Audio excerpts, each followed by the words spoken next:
الشيطان الرجيم بسم الله الرحمن الرحيم. Saya punya cucu keponakan, orang tuanya cerai. Cucu itu tidak terurus orang tuanya, jadi yang ngurus kakek dan neneknya. Cucu itu usianya 3 tahun 5 bulan. Apa boleh zakat saya kasihkan ke cucu keponakan saya? Orang tua cucu itu di dalam penjara. Lah mau merawat cucu keponakan kok diambilkan dari zakat? Itu cucu keponakan menjadi kewajiban panjenengan sebagai karib kerabat. Coba diingat itu Quran surat An-Nahl ayat 90. Surat An-Nahl nomor surat 16 ayat 90. Innallaha ya'muru bil 'adli wal ihsani wa ita'i dzil qurba wa yanha 'anil fakhsya'i wal munkari wal baghi ya'idzukum la'allakum tadzakkarun. Sesungguhnya Allah menyuruh kamu berlaku adil dan berbuat kebajikan, memberi kepada kaum kerabat, dan Allah melarang dari perbuatan keji, kemungkaran, dan permusuhan. Dia memberi pengajaran kepadamu agar kamu dapat mengambil pelajaran. Dalam ayat ini Allah perintahkan kita 3 hal dan Allah larang kita 3 hal pula.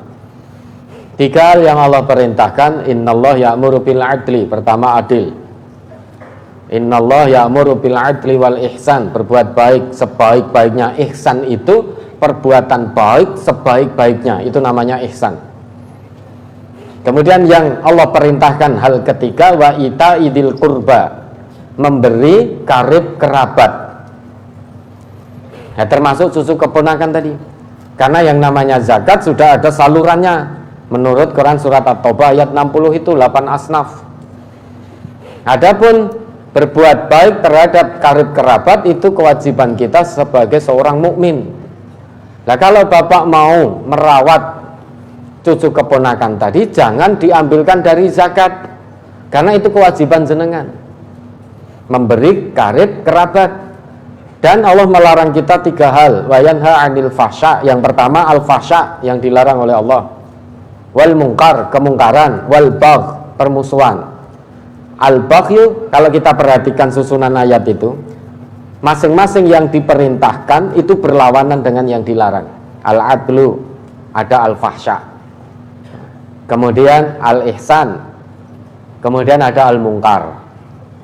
Kemudian yang ketiga, ita'udil qurba, ada apa yang ketiga? Al-baghyu, memberi karib kerabat dan permusuhan.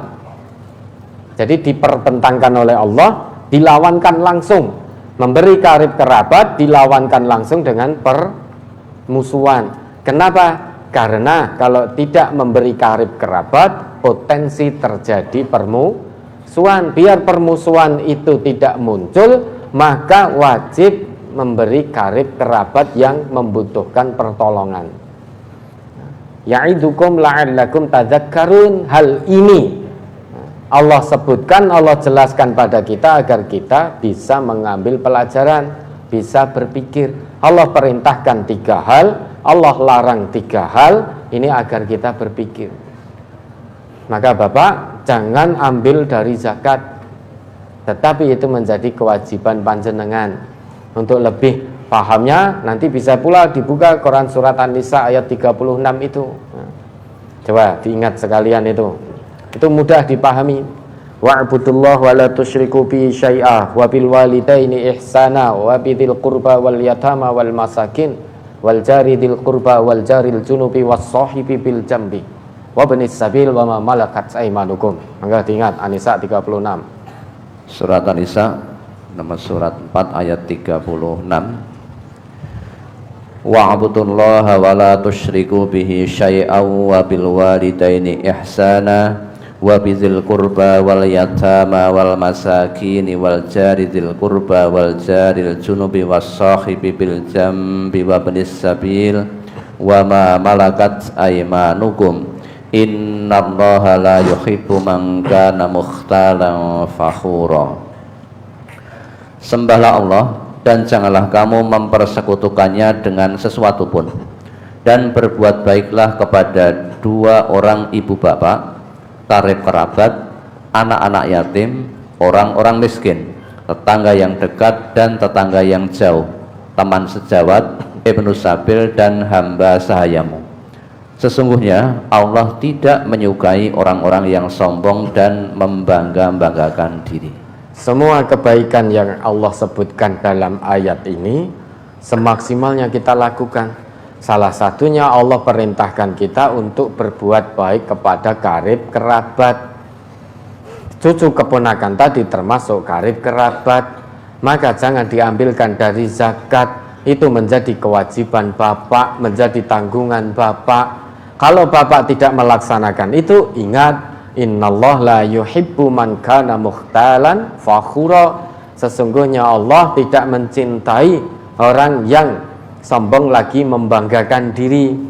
Jenengan tidak melaksanakan kewajiban, tidak merawat cucu keponakan dengan baik, menurut Allah, di sisi Allah, jenengan termasuk orang yang sombong. Mukhtalan fakhura, mukhtal kesombongan dengan lisan, fakhur kesombongan dengan perbuatan. Jadi ada orang yang sombong hanya dengan lisannya, ada pula orang yang sombong hanya dengan perbuatannya, meskipun lisannya tidak sombong, namun perbuatannya menunjukkan dia orang sombong. Namun ada pula dua-duanya, ya sombong dengan lisan, ya sombong dengan perbuatan. Umumnya manusia yang sombong itu ya dua-duanya. Lisannya sombong, diikuti dengan perbuatannya. Umumnya seperti itu. Nah, kita hati-hati, termasuk tidak merawat, ngopeni karib kerabat tadi, cucu keponakan yang memang sangat-sangat membutuhkan, dan kita tahu kita diberi kemampuan oleh Allah. Kalau tidak mau membantu, itu secara tidak langsung kata Allah kita menjadi orang yang sombong. Sombong ditunjukkan dengan perbuatan, bakhil. Jangan diambilkan dari zakatnya, itu kewajiban panjenengan. Ada lagi?